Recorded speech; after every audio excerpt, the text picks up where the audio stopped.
t'appelles Yamina? Yamina, c'est mon vrai prénom, ouais. T'es d'origine française et algérienne. Ouais, un parent de chaque origine. Qui est quoi? Mon père algérien et ma mère française. Ok. Mais là, je vais me faire allumer sur les réseaux. Pourquoi? Parce que Yamina, c'est le prénom de la mère du prophète, Mohamed. Et le problème, c'est que tout le monde me dit de changer de prénom pour les réseaux sociaux parce que je suis pas digne d'avoir ce prénom-là.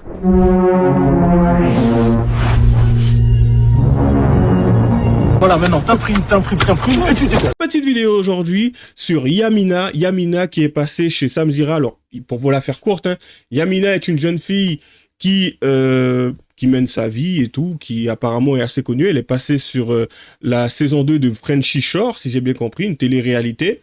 Et en fait, le souci que Yamina a rencontré sur les réseaux sociaux, c'est que elle porte le prénom Yamina. Et vu les capacités dont elle a fait preuve, on va dire ça comme ça, sur la fameuse télé-réalité Frenchy Shore, beaucoup estimeraient qu'elle ne représenterait pas la communauté musulmane. Et bien sûr, la communauté musulmane se sont outrés parce qu'en fait, il s'agirait du nom de la mère du prophète. Et parce que c'est la mère du prophète, les gens ne devraient pas porter ce nom. Ou à la rigueur, s'ils le portent, ils devraient avoir, je dirais, un style de vie vertueux. Sinon, ça poserait problème et il faudrait qu'ils changent de nom. Moi, je pensais que les prénoms n'avaient pas tant de connotations que ça. Si on se rappelle les discussions que Zemmour a pu avoir à l'époque, d'autant plus qu'il s'est retrouvé dans une sale histoire avec Absatoussi, qui n'avait pas spécialement apprécié le fait que Zemmour n'appréciait pas spécialement le fait qu'elle s'appelait Absatoussi. Après, il a expliqué le pourquoi, donc on va revenir dessus, ce qui est quand même intéressant, parce que j'ai l'impression que finalement, beaucoup de Maghrébins aujourd'hui, qui seraient musulmans, ne semblent pas être très différents, en tout cas en matière de pensée, sur certains aspects bien sûr, d'Éric Zemmour. Ce qui est quand même assez drôle. Vous en conviendrez. Allez, on commence sans plus tarder avec la petite vidéo sur Yamina et après on va partir sur Zemmour. Allez, c'est parti. Tu t'appelles Yamina? Yamina, c'est mon vrai prénom, ouais. T'es d'origine française et algérienne. Ouais, un parent de chaque origine. Qui est quoi? Mon père algérien et ma mère française. Ok. Mais là, je vais me faire allumer sur les réseaux. Pourquoi?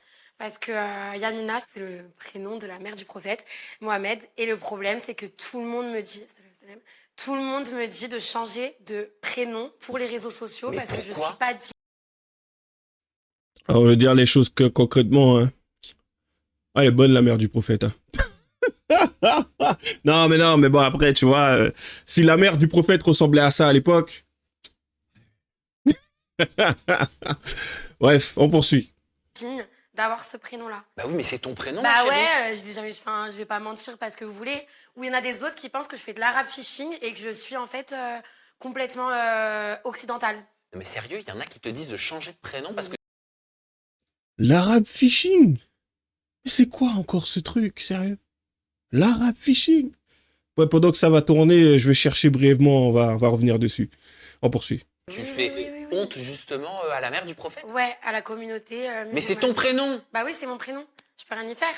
Et moi, j'en suis fière. Il y a plein de maris qui sont des filles qui font plein de choses libres. Et les gens, ils demandent pas au mari de ne plus s'appeler Marie. Et t'as grandi dans une religion? Ouais. Laquelle? Musulmane. Mais j'avais pas beaucoup de connaissances ni d'inculcation de ça. Donc j'ai plus appris auprès de mes pères, on va dire. Des copines très religieuses qui m'ont enseigné plein de choses. Oui, ça a eu un bon effet. Oh, c'est une petite boutade. Bon, on va dire que j'ai eu un changement à 90% à un moment, mais avant, non, je suis une menteuse. T'as eu un changement à 90%? Ouais. C'est-à-dire?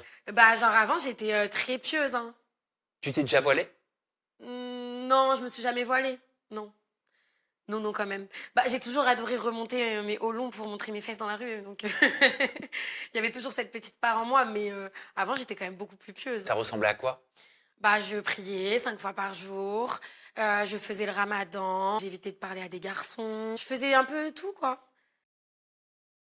Vous voyez comment c'est particulier? Quand je me tue à dire à chaque fois que l'islam, être musulman aujourd'hui, c'est une tendance. Ce n'est qu'une tendance, on suit le truc et tout, il y a des actions à mener, on les fait, il y a 5 prières, il faut mettre le tapis par terre, il faut aller aux toilettes d'une certaine façon, ou à une certaine heure, à un certain moment, en fait. C'est un style de vie, tu vois, mais suivre les tréfonds des préceptes, en comprendre le sens voire même respecter tout simplement ce que les sachants authentiques disent, ça, on s'en fout, tu vois.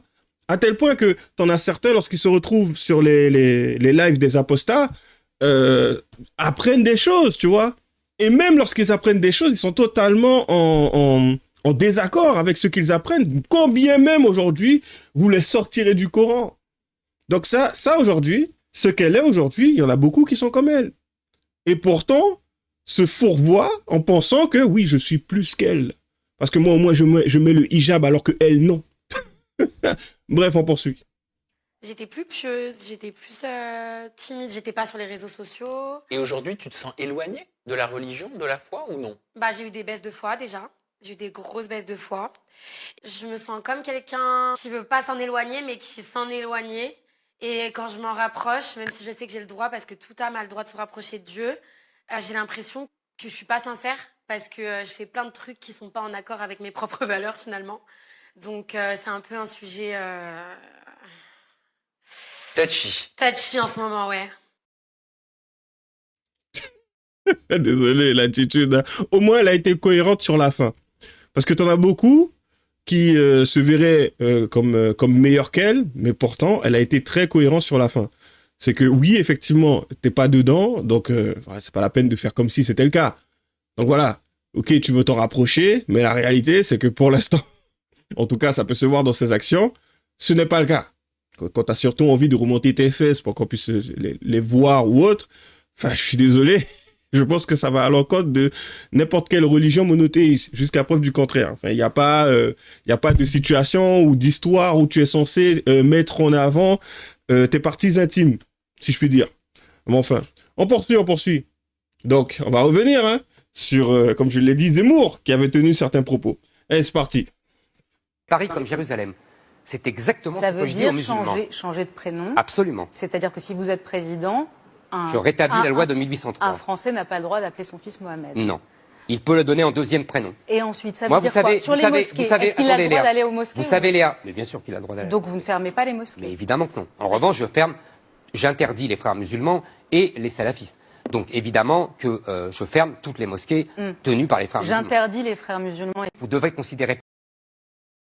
Vous savez, c'est quand même assez drôle parce que en ce moment, si j'ai bien compris, ne serait-ce qu'au Burkina Faso, c'est littéralement ce qui est en train de se passer. Je crois qu'il y a eu une mosquée qui a littéralement été détruite. Ce que Zemmour, il a juste parlé de faire fermer.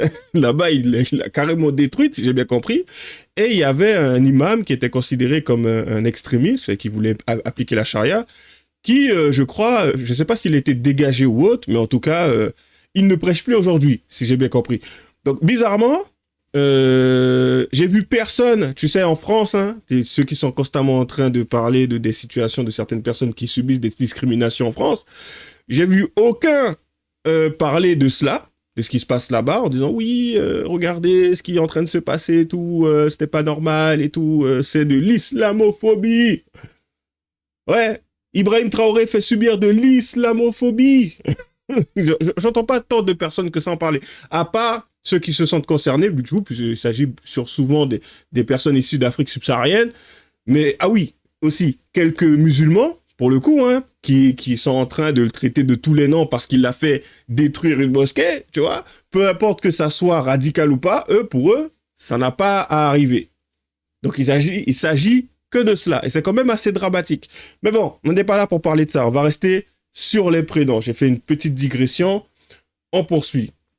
Du coup, échange tendu entre Éric Zemmour et Zina au sujet des prénoms. Ça, c'était sur BFM TV. Ça a été posté en 2022. Donc, c'était en 2022. Allez, c'est parti. Zina. Oui. Et j'ai souvent l'habitude de dire Moi, que je suis moitié crêpe bretonne et moitié semoule couscous. Voilà. C'est pas parce que je m'appelle Zina que mon fils, mes 3 enfants, j'ai 3 fils, s'appellent Mehdi, Riyad et Yanis, ne respectent pas la France et ne respectent pas la République. Je tiens à vous dire que quand quelqu'un se convertit à l'islam, il doit changer de prénom et adopter un prénom musulman. Comme quoi, vous voyez que le prénom n'a pas aucune importance. Vous avez vu le film Le Prénom, très intéressant, très amusant. Des gens font une blague et disent à leurs amis très bien pensants qu'ils vont appeler leur enfant Adolphe. Et évidemment, ça fait un scandale et les couples se déchirent. Donc, c'est pas vrai. Le prénom n'est pas innocent. Je suis choquée parce que Parce que, comme je le disais sur le plateau hier, c'est pas le prénom qui fait la personne. Pourquoi je m'appellerais Caroline? Pourquoi mes enfants s'appelleraient Pierre-Paul Jacques? Ça n'a aucun sens. Moi, je m'appelle... Quand même intéressant de voir que ça n'a aucun sens parce que pour le coup, il a quand même été capable de démontrer son propos. Effectivement, qui aujourd'hui oserait, je pense que c'est peut-être le cas, mais qui aujourd'hui oserait appeler son enfant Adolphe? Voire même, si toi là aujourd'hui qui regarde cette vidéo, lorsque tu tombes sur quelqu'un qui s'appelle Adolphe, est-ce que tu penserais pas à une suite qui te viendrait presque automatiquement? C'est qu'à un moment donné, il y a... il y a un lien à causalité, tu sais, il y a quelque chose qui s'est passé, un élément dans l'histoire qui a été quand même assez marquant, et aujourd'hui, il y a certains prénoms que l'on va associer, tu vois. Pour dire littéralement les choses simplement, je vous le jure, c'est vrai. Je sais pas si jurer, ça donnera un truc en plus, mais j'ai littéralement un tonton qui s'appelle Jésus. Donc, du coup, qu'est-ce qu'on est censé dire? Si aujourd'hui, parce que pour les blagues que j'ai déjà reçues, j'ai des potes qui m'ont fait, ouais, alors, Jésus, il est passé aujourd'hui, non? C'est parce que tu m'avais dit, il est venu dans quelle voiture? Donc, les mecs, franchement, je me suis fait charrier déjà tellement de fois. Donc, à un moment donné, on va pas se mentir, les noms, les prénoms ont une valeur. On va le rattacher, en général, une valeur émotionnelle ou une valeur historique, on va le rattacher à quelque chose. On peut pas dire que oui, appeler quelqu'un par un prénom, tu sais, c'est rien du tout, ça ne représente rien, c'est littéralement faux. Et quelqu'un qui serait capable de vous le dire ça, franchement, mais dans ce cas-là, donne un nom français. Si justement c'est rattaché à rien et que ça n'a aucune, donne un nom français. Qu'est-ce que ça change? Pourquoi donner un nom arabe? Bon, enfin, on poursuit. Zina, elle s'est perdue. Mais elle a fait référence à quelque chose lorsqu'elle a parlé de Corinne, parce qu'il s'agit justement de la conversation que Éric Zemmour avait eu avec Absatoussi. On va revenir sur cette conversation-là, sur le plateau. Allez, c'est parti. On doit donner des prénoms dans ce qu'on appelle le calendrier, c'est-à-dire les saints chrétiens. Je m'appelle Absatou, moi. Eh ben, votre mère a eu tort. Ah bon? Ma mère a eu tort. Elle a eu tort? Ah Vous oui. voudriez qu'elle m'appelle Marie ou des prénoms qui ne lui inspirent absolument rien? Absolument. Non, mais vous rendez C'est compte, exactement ce que je veux. s'il te plaît. C'est exactement Vous ça. voudriez donc que je m'appelle comment? Corinne, ça vous irait très bien. Vous trouvez que Corinne, ce serait pas mal? Ça serait parfait. Ce type est incroyable. Comme vous avez pu le remarquer, on va rester axé sur certains détails. Lorsque Zemmour a tenu ses propos, le public autour a rigolé. Lorsqu'elle a entendu elle aurait eu un meilleur prénom si elle s'était appelée Corinne, elle a souri. Donc tu vas me dire, c'est un sourire qui cache la souffrance et la douleur de ce qu'elle a pu entendre. Ouais, ça a pris du temps avant de générer, tu sais, une espèce de souffrance. Peut-être. Je trouve ça quand même assez drôle. Parce que, bon, tu m'envoies désolé. Si aujourd'hui quelqu'un me dit je devrais m'appeler autrement que Loïc, je te dirais, il a le droit de le penser. Mais de là à le subir, le vivre comme une attaque, enfin, si c'est pas si c'est pas surenchérir pour rien, enfin, à un moment donné, je vois pas ce que c'est. Mais bon, visiblement, chacun sa souffrance, chacun sa tolérance. Mais bizarrement, encore une fois, je suis sûr que si c'était moi qui m'en étais plaint, qui avait porté plainte, qui avait traîné Zemmour jusque devant la justice, je te parie tout ce que tu veux que je n'aurais pas obtenu, si je me rappelle bien, 4000 balles. Enfin, 4000 € d'amende. Mais bon, comme on peut le voir ici, stop censure au tribunal, le prénom Corinne est devenu une injure raciale. Les 155 000 Corinnes de France apprécieront. Et là, comme je vous l'ai dit, alerte info, Éric Zemmour a été définitivement condamné pour injure raciste à 4000 € d'amende. Il faut vraiment qu'on me dise, il est où le racisme dedans? À un moment, je suis désolé, mais c'est bien. Je vois que les gens essaient de trouver, de raccorder, de ramener du racisme un peu partout, dans tout et n'importe quoi. Mais jusqu'à aujourd'hui, je vois bien qu'à un moment donné, tout est bon pour chialer. Tout est bon pour chialer. Parce que vous l'entendrez, hein, ce n'est pas la première fois, ce n'est pas le premier sujet de conversation, le premier sujet, mais ce n'est pas la première fois que Éric Zemmour traite de ce sujet avec quelqu'un. Et bizarrement, que ça soit, bon, vous verrez, Nicolas Sarkozy ou autre, il ne semble pas l'avoir vécu de cette façon-là. Donc, pourquoi ça serait une injure raciale, raciste, quand il s'agit d'Absatoussi, mais lorsqu'il s'agit de quelqu'un d'autre comme Nicolas Sarkozy, ça n'a pas été le cas. Je vous ai spoil, désolé. D'abord, on va plutôt s'intéresser à la réaction d'Absatoussi à la télévision par rapport à ses propos. Allez, c'est parti. Vous êtes insolente, ça vous vaut des critiques, mais pas question pour autant de rentrer dans le rang. Vous avez même très récemment, ça sera diffusé dans les prochains jours, exprimé votre colère sur la trop grande place qu'Éric Zemmour occupait encore dans les médias. On vous écoute. Moi, je n'en peux plus de voir Éric Zemmour à la télévision. Je pense qu'il dit beaucoup de conneries et qu'à un moment, comme tous les gens qui disent des bêtises qui sont inacceptables ou qui sont des injures pour les gens qui regardent, c'est normal qu'ils sortent qu'on le sorte et qu'on arrête. Alors, concrètement, hein, parce qu'on peut le dire, on peut se le dire. C'est écrit ici, je n'en peux plus de voir Éric Zemmour à la télévision. En février 2015, Absatoussi voulait déjà censurer Zemmour avant d'évoquer la liberté d'expression, une valeur fondamentale de notre pays que l'on doit protéger. Donc, elle a le droit d'avoir envie, de vouloir censurer Zemmour, tu sais. Elle a le droit de le dire. Elle a le droit d'avoir envie. Après, pour ce qui est de l'application, ça c'est autre chose. Il faut bien être capable de séparer tout cela.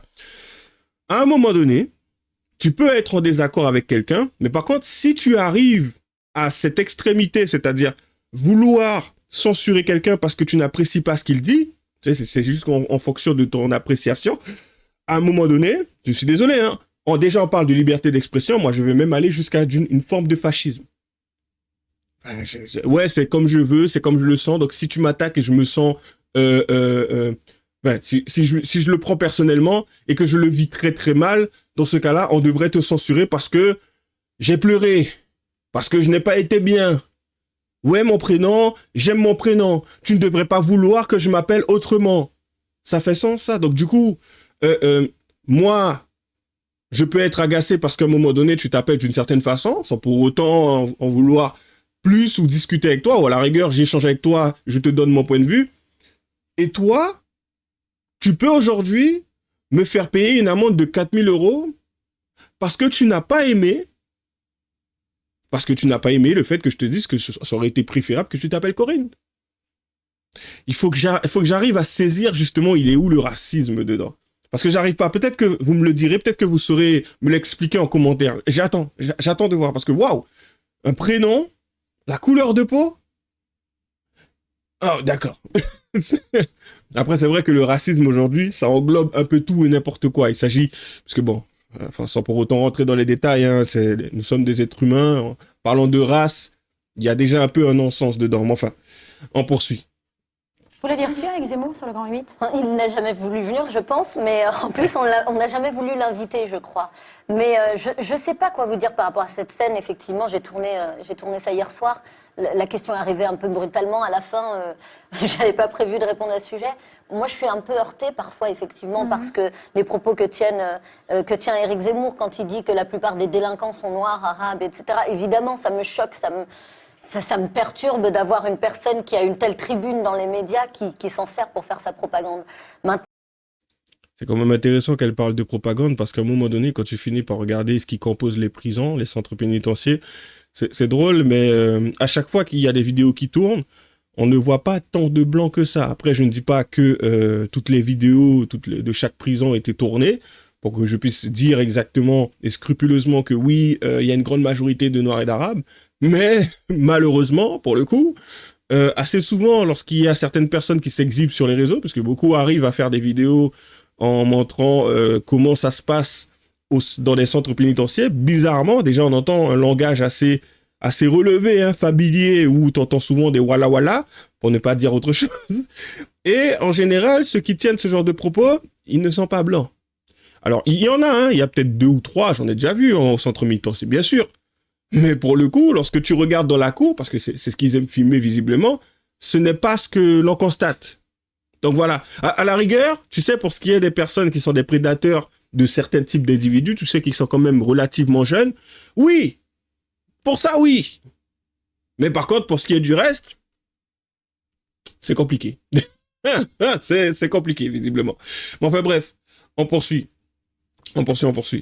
Du coup, il y a 7 ans, Absatoussi était agressé verbalement par Zemmour. C'est comme ça qu'il l'appelle. C'est une agression. Hier, elle a été agressée de même devant son fils et son agresseur serait du ministère de l'Intérieur. Ça, j'avais entendu cette histoire. Que chacun réfléchisse avant des actes, il y a toujours des mots. Allez, c'est parti. diffusé hier, à propos des prénoms. Thème qui vous tient à cœur. Vous avez dit à Absatoussi, avec un prénom comme le vôtre, on ne fait pas partie de la République. Non, j'ai pas dit ça. Alors, c'est quoi la phrase? Parce que moi, c'est ce que la production Alors, m'a dites-nous. indiqué comme... Non, moi je parle pas de la République. Moi. D'accord. Donc, Je parle de la France.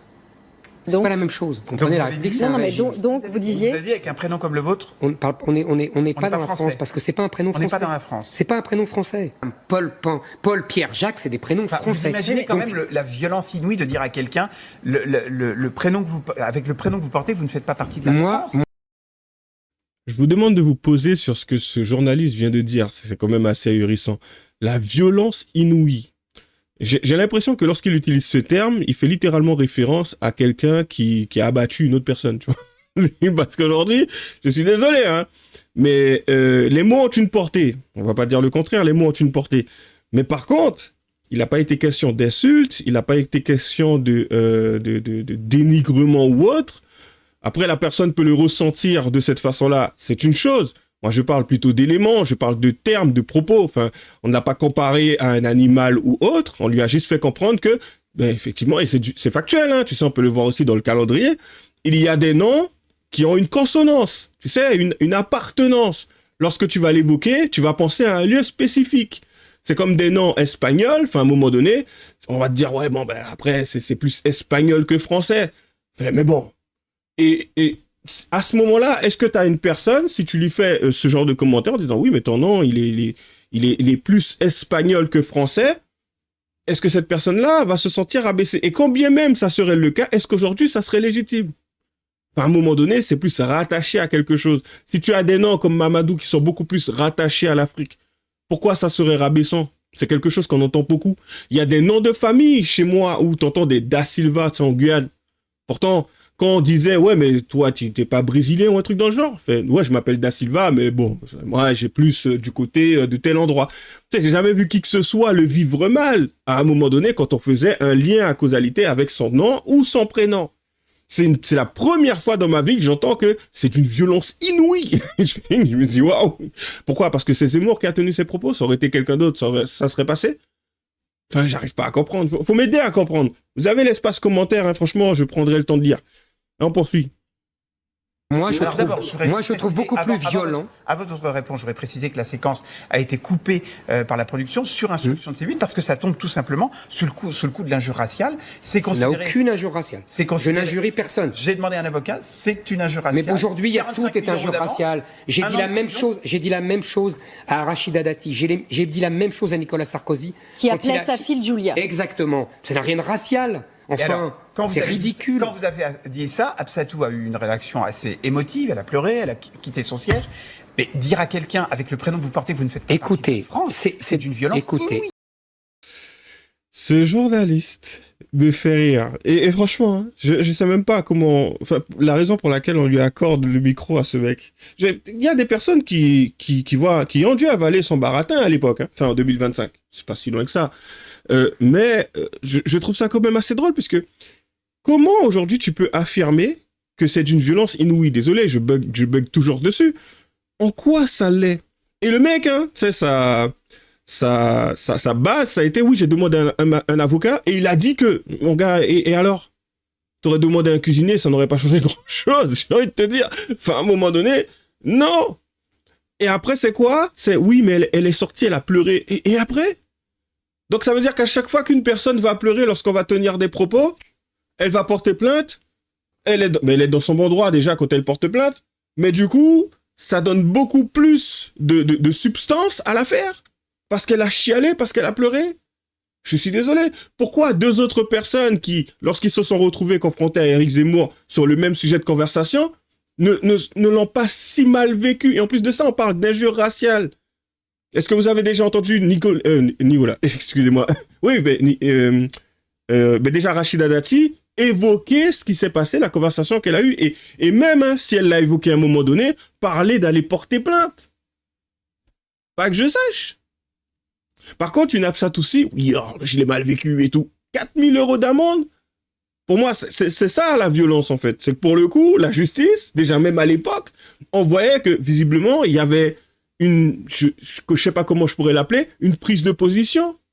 Une espèce de gauchisation. Je vois pas trop avec quoi justement je pourrais le lier à part la gauche. Parce que pour le coup, aujourd'hui, on est dans ce délire de, c'est quelque chose que l'on voit beaucoup à gauche, de couvrir énormément les crimes et délits et de partir beaucoup plus sur, oui, la réinsertion et ce genre de bêtises.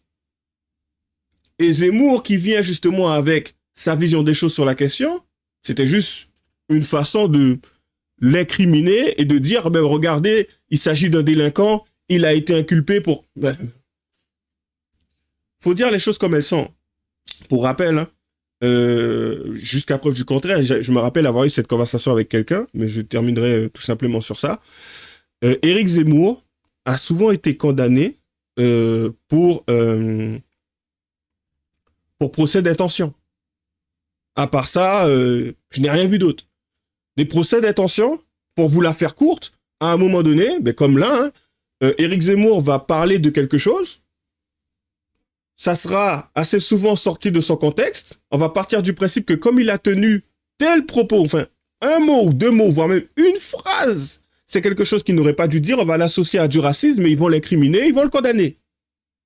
Il y a quelqu'un qui a voulu partir sur ce sujet à un moment donné, je me rappelle sur la plateforme X, en me parlant des propos qu'il aurait tenus, il m'a fait aller chercher l'émission parce que lui-même ne voulait pas aller faire la recherche. Il a dit oui, mais il a dit ça, il a dit ça. Lorsque j'ai vu le contexte, il était simple. À un moment donné, il parlait des employeurs. Éric Zemmour parlait des employeurs, si je me rappelle bien, et leur positionnement par rapport à une personne, en fait, qui se présenterait pour pouvoir avoir du travail. Et ça parlait à un moment donné de noirs, d'arabes ou autres. Et si je me rappelle bien, que je ne dis pas de bêtises, Éric Zemmour disait que d'une certaine façon, l'employeur avait la main mise sur qui il décidait de recruter ou pas. Que ça soit un noir, un arabe ou autre. Il n'a jamais dit qu'il cautionnait ça. Il n'a jamais dit qu'il était contre, il n'a jamais dit qu'il était pour. Mais parce qu'il a tenu ce genre de propos, si j'ai bien compris, il a été condamné. Et le mec m'a pondu, oui, Éric Zemmour a dit que les noirs et les arabes et les ceci. Je dis, mais mec... dit la vérité, prends en compte le contexte. Et quand je lui ai dit, est-ce que tu prends en compte le contexte, il me dit, ah mais en fait tu défends les personnes d'extrême droite. Mec, à un moment donné, je suis désolé, faut prendre en compte la situation telle quelle. Il y a une grande différence entre une personne qui a été condamnée, on lui a fait des procès d'intention, et une autre qui, en fin de compte, a commis quelque chose, une action de beaucoup plus grave. Tu prends un Andy Kerbrat. Je suis désolé, le mec, il a fait quand même des choses assez abominables. Tu prends, allez, Pierre-Alain Coutinho, c'est pareil. Même aujourd'hui, je crois, Jean-Luc Mélenchon, avec son, c'est la République, c'est moi. Mais mec, à un moment donné, non, faut dire les choses comme elles sont. Et il y a beaucoup de mauvaise foi chez ces fameuses personnes, tu sais, qui sont dans un univers, d'après eux, antiraciste ou autre. Non, c'est de la bêtise à l'état pur. Donc voilà, ils prennent ce qui les conviennent, tu sais, ils piochent. Ah, il a dit ça, il a fait ça, regarde, il a agi de cette façon-là et tout. Oui, mais c'était quoi le contexte? Ah, comment tu oses me poser cette question? Donc ça veut dire que tu cautionnes. Mais j'aimerais bien comprendre, tu sais. C'est que tu ne veux pas que je comprenne. Donc c'est pas parce que à un moment donné tu m'invectives que pour le coup je vais me sentir coupable et je vais te donner raison et puis balayer ce contexte. Non, le contexte je le veux. Si t'es pas capable de me le donner, tu peux me traiter de tous les noms, ça ne fonctionnera pas. C'est aussi simple que ça. Bref, on poursuit et on termine avec cette vidéo. Et du coup, complément d'enquête, on a Absatoussi qui réagit justement à ce qui s'était passé dans la discussion qu'elle a eue avec Éric Zemmour. Allez, c'est parti. Mon prénom, je l'ai pas choisi. On me l'a donné, je le reçois avec honneur et je l'honorerai jusqu'à la fin de mes jours. Attaquer les gens sur ça, c'est les attaquer comme sur leur couleur de peau, sur un handicap, sur quelque chose dont ils ne sont pas responsables. C'est la blessure facile. Corinne, ça vous irait très bien. Pourtant, en plateau ce soir-là, Ça serait parfait. Ce type est incroyable. le montage donne l'impression qu'elle a pris les mots du polémiste à la légère. Prénommé William. Mais voilà ce qu'il s'est vraiment passé. Sincèrement, Depuis la loge, l'une des proches de la chroniqueuse a filmé la suite de l'échange. Des images non diffusées sur C8, à la demande du service juridique de la chaîne. Vous allez entendre ce que j'ai à vous dire. Oui, moi aussi, nous avons. Jamais je n'ai entendu quelque chose d'aussi blessant. parce que pour moi qui aime ma France et qui aime ce pays, que ça vous plaise ou que ça vous déplaise, je trouve que ce que vous venez de dire n'est pas une insulte à mon égard, c'est une insulte à la France. Car Éric Zemmour va déraper. C'est extrêmement blessant. C'est votre prénom qui est une insulte à la France. Mon Parce prénom que est la une France, insulte à la la France France. n'est pas une terre vierge. Mon prénom est une insulte Vous me laissez à la parler. France. La France n'est pas une Mais terre je vais vierge. entendre combien de La fois. France n'est pas une terre vierge, c'est une terre avec une histoire. Depuis, elle se dit victime d'un déversement de violence. Faudra m'expliquer en quoi il a dérapé. Hein. Tu sais, c'est pas que je défends quelqu'un de spécifique ou autre, hein, Éric Zemmour, tu sais. C'est qu'à un moment donné, j'aimerais comprendre à travers certains propos ce qui est très dur à entendre, à tel point que c'est même pire que certaines choses qu'on peut te faire subir physiquement, visiblement, hein, parce que à entendre certaines personnes, tu sais, il y a des choses que l'on entend qui sont pires que ce que tu peux subir. Franchement, je peux te l'assurer aujourd'hui. Si tu n'arrives pas à voir que, par exemple, hein, le simple fait de te faire amputer d'une jambe, c'est un exemple, hein, par rapport à ce genre de propos que tu entends, il y a quand même une très très grosse différence, hein, tu sais, surtout au seuil de douleur et par rapport à ce avec quoi tu dois vivre pendant des années. Alors, je pense qu'on ne vit pas dans le même monde. Je ne veux pas dire par là que je suis amputé, hein, mais pour avoir déjà été confronté à certaines situations, enfin, à un moment donné, quand j'entends certaines personnes me parler de violence inouïe à la suite de propos qu'ils ont entendus, je me dis, mais purée, la France n'a jamais autant engendré de personnes aussi fragiles. C'est quelque chose de terrible, en fait. Ou peut-être que je me suis fait un peu trop tabasser quand j'étais jeune. On est beaucoup, d'ailleurs, à avoir subi ça, mine de rien, en Guyane. Mais, waouh, entendre ce genre de choses, le mec, il te dit, c'est une insulte à la France. Et en quoi il dérape? Ça reste son point de vue sur la question. Laisse-le développer. De la même façon que tu dis que ce qu'il dit est une insulte à la France, si j'ai bien compris. Donc, on peut parler de dérapage aussi venant d'elle. Pourquoi? Donc, du coup, Éric Zemmour l'a attaqué, elle s'est défendue. Mais déjà, en quoi c'est une attaque? Il a le droit d'énoncer son point de vue. Et si son point de vue, c'est de ça dont il s'agit, il est où le problème? Peut-être qu'au fond, Rachida Dati est juste quelqu'un de son cœur, qui en fait n'a pas vu à quel point ce que Éric Zemmour a tenu comme propos était quelque chose de tellement abominable qu'elle aurait dû porter plainte. Je sais pas. Ou peut-être même Nicolas Sarkozy, tout simplement. Bref, on s'en tiendra à cela. Comme d'habitude, lâchez les j'aime pas, les commentaires. Et puis, bonne chance à nous. À la prochaine.